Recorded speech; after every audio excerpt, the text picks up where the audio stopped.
Hi, my name is Sulimar, but I go by Suli. And May is Ehlers Danlos Syndrome and Hypermobile Spectrum Disorder Awareness Month. And the Ehlers Danlos Society has created an online social media challenge to help spread awareness within the community and about our condition of Ehlers-Danlos syndrome and hypermobile spectrum disorder, which is a sister condition that's related to EDS. Every single day has a different topic, and patients or members of the community of EDS or HSD have the opportunity to create a video, a vlog, a journal, a picture, whatever they feel comfortable with, to share with that day's topic throughout the whole month of May. Every single day is a different topic, and the idea is to flood social media with Ehlers-Danlos posts, and hopefully your friends and family can share and repost and retweet or whatever social media you use to help spread awareness, because we definitely need it. And today's topic, being May 1st, is This Is Me. So it's just like the Greatest Showman song, This Is Me. So I decided to create a video to talk and present myself and talk a little bit about my journey living with Ehlers-Danlos syndrome. So again, I am Suli. I am 35 years old. I have quite an outgoing personality. I love musicals, plushies, theme parks. I used to dance and act. I like to play Pokemon video games and read some comics too. I'm a bit of a geek. Watch movies, and definitely makeup. Makeup is one of the things that I enjoy a lot, and plushies. But makeup, I have a saying that says, makeup hides away the pain and cheers me up. And that's exactly what it does, and that's why I like bold makeup that makes a statement sometimes, because it is a way for me to focus on my look rather than my symptoms of my condition and living in chronic pain due to my condition. And with that said, I am pretty social.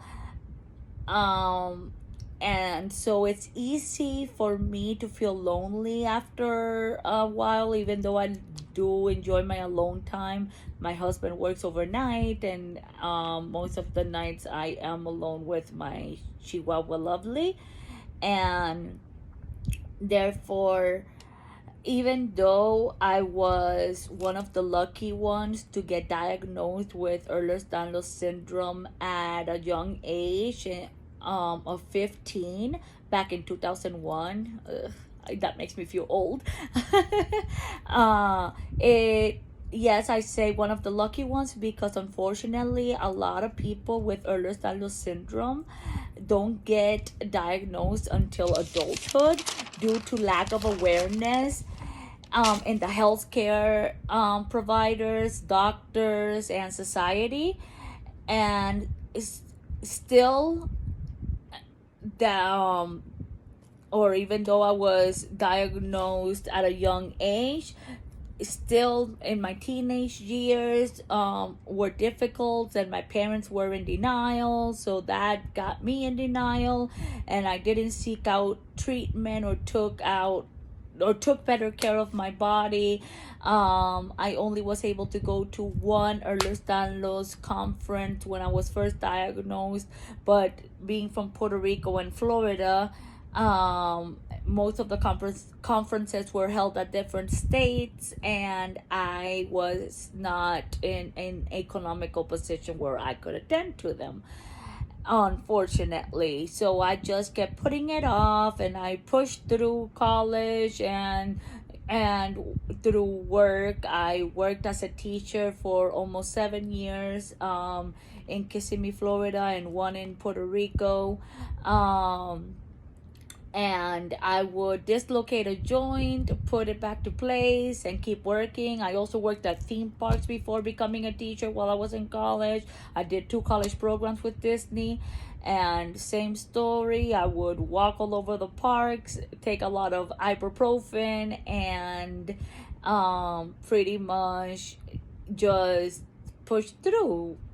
However, um, as the years passed, my symptoms kept worsening, and I had to unfortunately resign from my teaching career, which I miss a lot back in 2019. And now I recently got on disability, and I have been working on a part time at Disney since 2020. However, um, due to having ankle surgery, I'm currently on a leave of absence, and it's been a little difficult for me because I had ankle surgery last year for my right ankle, and the recovery was way faster. Now for this one, it was in February 19th, and February 9th, and I am still recovering from it because um, I developed a pressure ulcer, and my doctor kept me off weight bearing for longer. And due to Ehlers Danlos syndrome being a connective tissue disorder, we can suffer from delayed healing and keloid scarring as well. And so it's taken a while, and now I'm finally beginning to learn how to walk again with an orthopedic boot, which has been difficult because I've only gotten to see my friends a few times.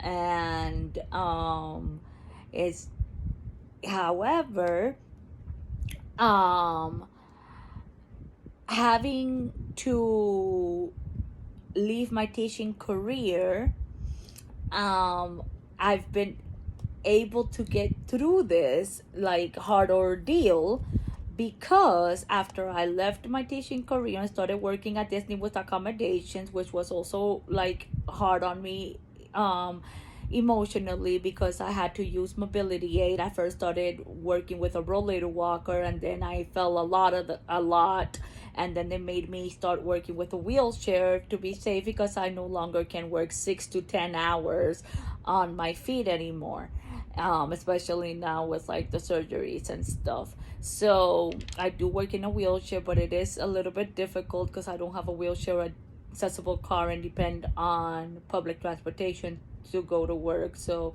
I only work 2 to maximum 3 days a week. Anyways, I can't work that many hours, can't work full time anymore, and with disability.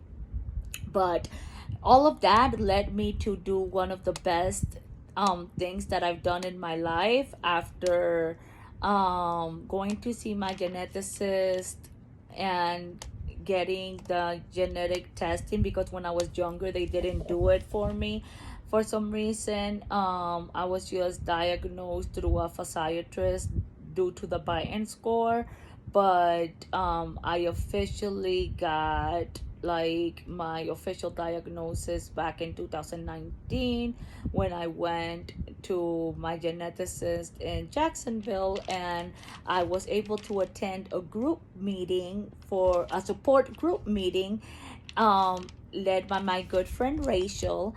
And it was great, but Jacksonville is 3 hours away from me, and even though I loved being in a group of people that could relate to, oh yeah, my joint dislocated, so yeah, I know what it's like to not be able to sleep because my back is killing me or stuff like that, or I have that too, and be able to relate and have a support system. So I went ahead and researched and couldn't find a support system near me. So I decided to create my own. And it started in November of 2019, and now we have 489 members, which is amazing. I do virtual meetings and I have met a lot of great people. And if you're interested in checking it out, if you have Ehlers Danlos or know somebody with Ehlers Danlos that live in Central Florida, it is called Ehlers Danlos Support Group, Orlando and Central Florida. Again, that's Ehlers Danlos Support Group, Orlando and Central Florida. You can find us on Facebook, and I do monthly meetings, and now I am trying to get back to in-person meetings as recovering and things are getting back to normal. So my goal is to have one in person and one virtual meeting a month, so 2 meetings a month, to at least check up on people, see how they're doing, and that's helped me build a strong support community to get each other through tough times. Like I mentioned with my ankle, I've had two zebra sisters that literally, we've gotten so close that I call them my zebra sisters, visit me and distract me, and it's been amazing. And as well as a few of my original friends. I did lose a lot of friends after my condition getting worse, but I have one of my like my maid of honor from my wedding, like she knows who she is and she's amazing because she stood by me.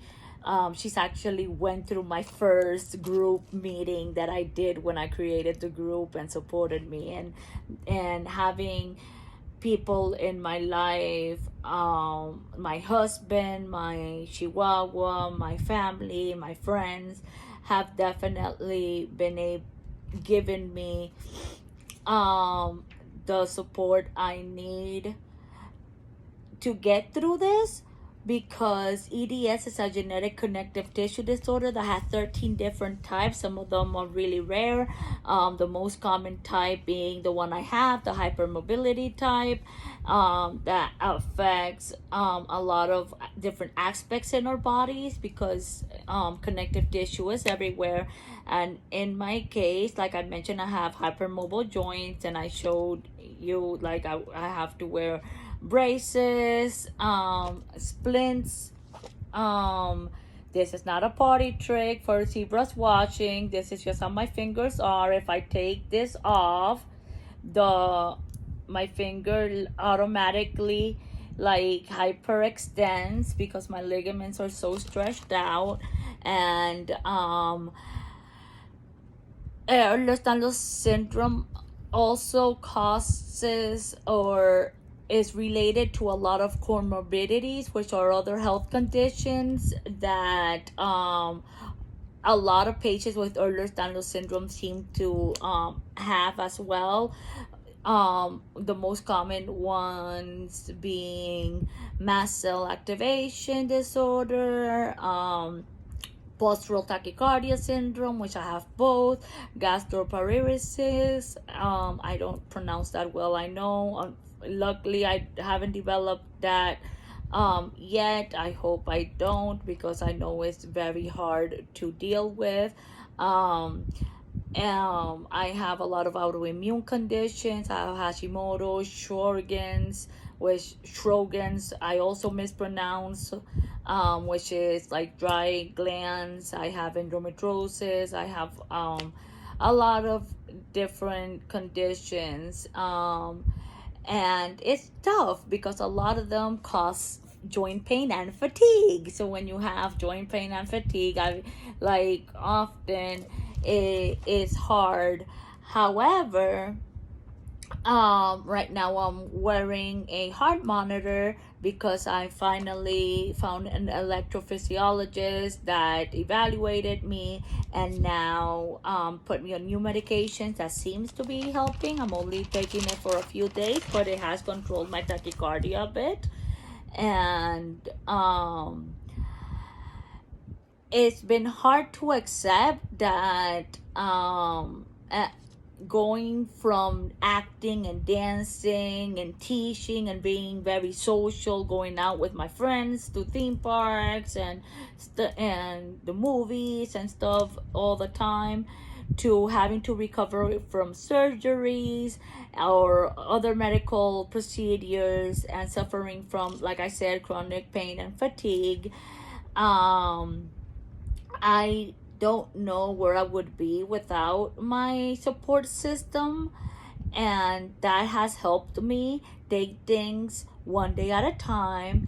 And like one of my favorite YouTuber said or says, it has helped me build the ladder. I follow that hashtag build the ladder from her because it is the ideology that even if you fall off the ladder, right? If you have a bad day, that you're just bedbound, that you can't do anything, that's completely fine. Just try not to stay there.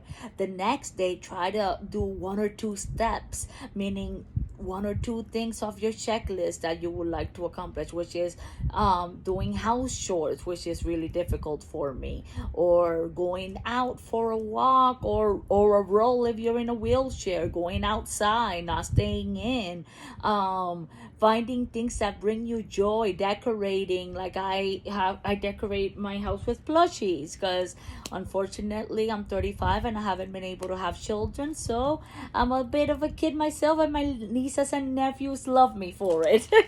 I'm very creative. I love Disney, hence I work for there, and theme parks. I love Universal and SeaWorld too, as a whole. So even though I might have to go now in a wheelchair or with the rollator walker, I still try to have fun when I can. And I look forward to recovering from this ankle surgery and be able to be more active and more social again, because that's very important to me. That's why my goal with the group is to again have 2 meetings a month. And I did mention that the zebra was the mascot to our condition because unfortunately doctors are told that when you hear hoofbeats, think horses, not zebras. Well, zebras do exist and are amazing and quite unique because not two zebras have the same stripes, just like not two people with Ehlers Danlos might have the same symptoms or might have the same tolerance to symptom than another, but they are pack animals. Like they're like a group of zebras is called a dazzle, and I love that. I always like tell in my group, I love you, my zebra dazzle. And they're there for each other, and they run really fast when they have to, and they're not afraid to go against their opponents. So I love that analogy because, like my shirt says again, Ehlers-Danlos syndrome is not for the weak, and zebras are definitely not weak. So I love you, all my zebras out there suffering from rare conditions. Let's fight to bring awareness. Let's continue putting Ehlers-Danlos syndrome everywhere.